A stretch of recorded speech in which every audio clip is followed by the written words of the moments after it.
So if you're curious how 2022 went for loan officers, let me just tell you this. It was a tough year. We actually started out pretty strong. Rates were still near record lows, but rates just kind of kept stepping up every single month at a really high pace for about 10, 11 months, which was really crazy. We haven't seen anything like that in a very, very long time. So the amount and the rate of increases have been very dramatic, and it really shocked the economy, which is exactly what they were trying to do.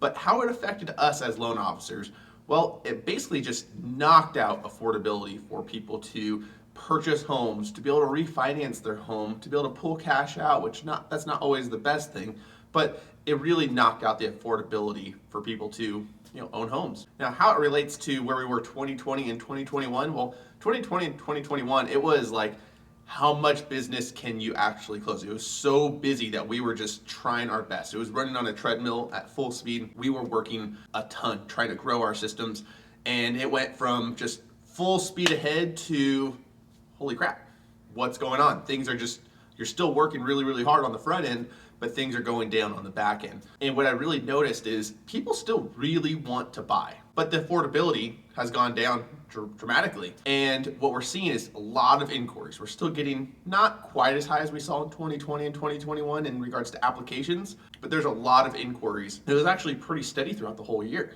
But once they got pre-approved, they either didn't want to buy right now because they're scared of what the market's doing, or number two is that monthly payment is just scaring the hell out of them, and which I understand. But also, because the affordability has gone down, there's a lot of people that inquire that really wanted to buy, but they just couldn't qualify for what they wanted.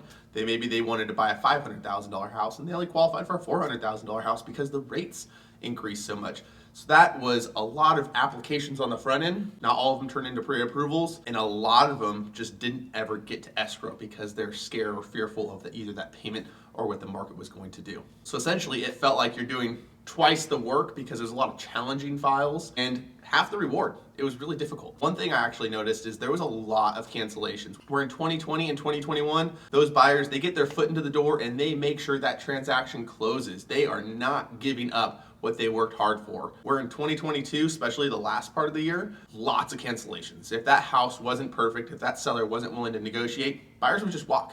It was happening constantly. We were seeing more cancellations than I've ever seen before. Sometimes it was the sellers, but most of the time it was the buyers. And of course, with rates going up, refinances were basically dead in the water. And those are, in a way, easy money. Those are things that you can get in, get closed, really simple, less stuff going on. And those were basically dead in the water, especially the last half of the year. We only did a handful of refis, and those are usually going through divorces or something like that where it's necessary. Throughout the year of 2022, we really had to learn to pivot and refocus on strategies and just really stay focused on building our business because they're not getting as much business coming in, so we really needed to focus on the business itself. One of the things I'm really thankful for is that I saved my money during 2020 and 2021, and now through the year of 2022, I'm able to get through it without too much stress. It has been tough, but this is why we, take advantage of the upswings, because there's always downswings. We know that about this market. What I am hopeful for is a much better 2023.